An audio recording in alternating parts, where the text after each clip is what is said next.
કરીશું મહત્વના સમાચાર વિશે તો સુરતમાં વર્ષ 2017માં શ્રાવિકા પર જૈન મુનિએ આચરેલા દુષ્કર્મના કેસનો ચુકાદો આવ્યો હતો। સુરત કોર્ટે આરોપી જૈન મુનિને દુષ્કર્મ કેસમાં દોષિત ઠેરવ્યા હતા। સજા સંભળાવવામાં આવશે તેવી શક્યતા છે। સુરતના નાનપુરા સ્થિત ટીમલીયાવડ ખાતે આવેલા મહાવીર દિગંબર જૈન મંદિર ઉપાશ્રયમાં વડોદરાની શ્રાવિકા યુવતીને પરિવાર સાથે ધાર્મિક વિધિ માટે બોલાવી દુષ્કર્મ આચરવામાં આવ્યું હતું। સુરતના દિગંબર જૈનાચાર્ય શાંતિ સાગરને સજાનું એલાન થવાનું છે। વર્ષ 2017નો આ સમગ્ર કેસ છે। શ્રાવિકા પર આચરેલા દુષ્કર્મના કેસમાં કોર્ટે દિગંબર જૈન મુનિને દોષિત જાહેર કર્યા હતા। સુરતમાં વડોદરાની યુવતી સાથે આ દુષ્કર્મ આચરવામાં આવ્યું હતું। નાનપુરા સ્થિત ટીમલીયાવડ ખાતે આવેલા મહાવીર દિગંબર જૈન મંદિર ખાતે આ દુષ્કર્મ આચર્યું હતું। આજ અંગે વધુ વાત કરીશું। સંવાદદાતા સાહિસ અમારી સાથે લાઈવ જોડાયા છે। સાહિસ, જૈન મુનિ કે જેમના દ્વારા દુષ્કર્મ આચરવામાં આવ્યું હતું, સજાનું એલાન થવાનું છે, શું અપડેટ મળી રહી છે?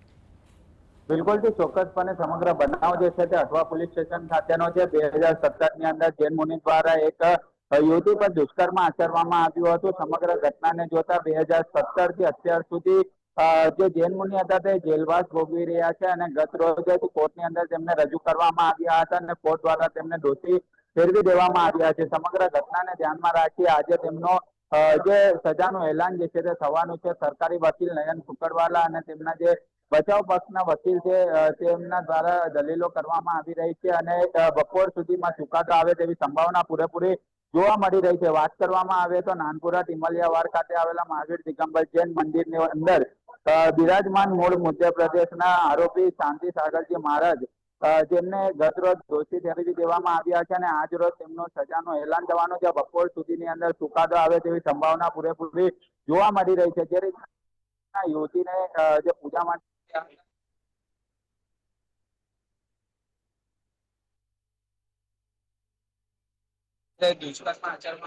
અત્યારે સામે આવી ગયું છે। ગત રોજ કોર્ટની અંદર તેમને રજૂ કરવામાં આવ્યા હતા અને તેમના જે સરકારી વકીલ રાજેશ ડોબરિયા હતા, અન્ય જે સરકારી વકીલ નયન સુકરવાલા, બંને જે વકીલો જે છે તે અત્યારે કેસ લડી રહ્યા છે। સમગ્ર બાબતને જોતા હાલ તો અત્યારે કોર્ટની અંદર દલીલો ચાલી રહી છે। સરકારી વકીલ નયન સુકરવાલાની દારમદાર દલીલો જે છે તે અત્યારે કરવામાં આવી રહી છે અને અંતિમ શ્વાસ સુધી તેમને સજા મળે તેવી દલીલો જે છે તે નયન સુકરવાલા જે છે તે કરવામાં આવી રહી છે। પરંતુ બપોર બાદ સજાનું એલાન થાય તેવી સંભાવના જોવા મળી રહી છે અને કેટલી સજા થાય છે તે પણ હવે દલીલો બાદ ખબર પડશે। જી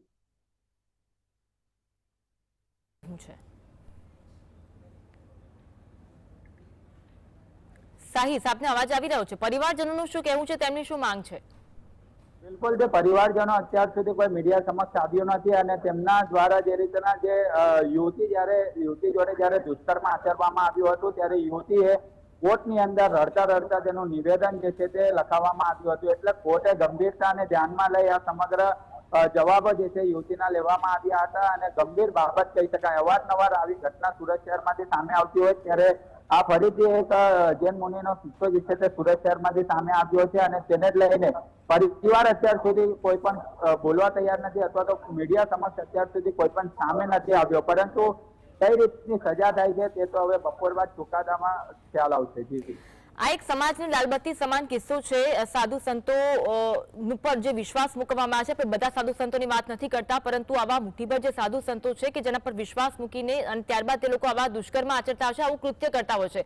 સમાજ માટે એક લાલબત્તી સમાન કિસ્સો આ કહી શકાય। સાહિસ, બિલકુલ થી ચોક્કસપણે જયારે ઘરેથી લોકો નીકળતા હોય અને પૂજા પાઠ માટે જતા હોય અથવા તો કોઈને માનતા અથવા તો કઈ પૂજારી પાસે જતા હોય, જ્યારે આ જૈન મુનિ પાસે કોઈ આશા લઈને યુવતીઓ પહોંચતા હોય, પરિવાર પહોંચતું હોય, પરંતુ આ જે રીતના દુષ્કર્મ આચરવામાં આવ્યું હતું તે ખૂબ જ ગંભીર બાબત છે અને સમાજ માટે પણ એક લાલબત્તી સમાન કિસ્સો જે છે તે સામે આવી રહ્યો છે। સમગ્ર બાબતને જોતા અત્યારે સમગ્ર જે સાક્ષીઓના નિવેદન લેવામાં આવ્યા હતા અને જે જૈન મુનિ ની અંદર જે હવસ હતી તેને લઈને એકલાતાનો લાભ લઈ યુવતી સાથે દુષ્કર્મ આચરવામાં આવ્યું હતું તેવું સરકારી વકીલ જણાવી રહ્યા હતા। સમગ્ર બાબતને જોતા હાલ તો જે સમગ્ર ઘટના સામે આવી છે તે સમાજ માટે ખૂબ જ લાલબત્તી સમાન કિસ્સો સામે આવી રહ્યો છે અને હવે જે જૈન મુનિનું જે કાવતરું સામે આવ્યું છે તેને લઈને હવે કોર્ટ તપાસ જે છે તે કરી રહી છે અને સજાનું એલાન બપોર સુધી આવે તેવી સંભાવના છે। મૃત્યુદંડની સજા થાય તેવી માંગ તો હાલ થઈ રહી છે। આપની સરકારી વકીલ સાથે પહેલા કોઈ વાતચીત થઈ હતી, શું કહેવું છે તેમનું? બિલકુલથી ચોક્કસપણે જ્યારે ગત રોજ તેમને દોષી ઠેરવવામાં આવ્યા હતા ત્યારે સરકારી વકીલ જોડે વાતચીત કરવામાં આવી હતી ત્યારે તેમને જણાવ્યું હતું કે અલગ અલગ કલમો ઉમેરવામાં આવ્યા છે, અલગ અલગ સાક્ષીઓના નિવેદન લેવામાં આવ્યા છે. તમામના નિવેદનો બાદ જે જૈન મુનિને અંતિમ શ્વાસ સુધી સજા મળે તેવી પ્રયાસો જે છે તે કરવામાં આવી રહ્યા છે તેવું સરકારી વકીલ નયન સુકરવાલા અને જે અન્ય જે વકીલ છે રાજેશ જોબરિયા તેમના દ્વારા જણાવવામાં આવ્યું હતું. એટલે કે ચોક્કસપણે કહી શકાય ચુકાદો અત્યારે થોડી ક્ષણોની આવી જાય તેવી સંભાવના જે છે તે હાલ જોવા મળી રહી છે. જી આભાર સાહિસ જોડાવા માટે અને માહિતી આપવા માટે.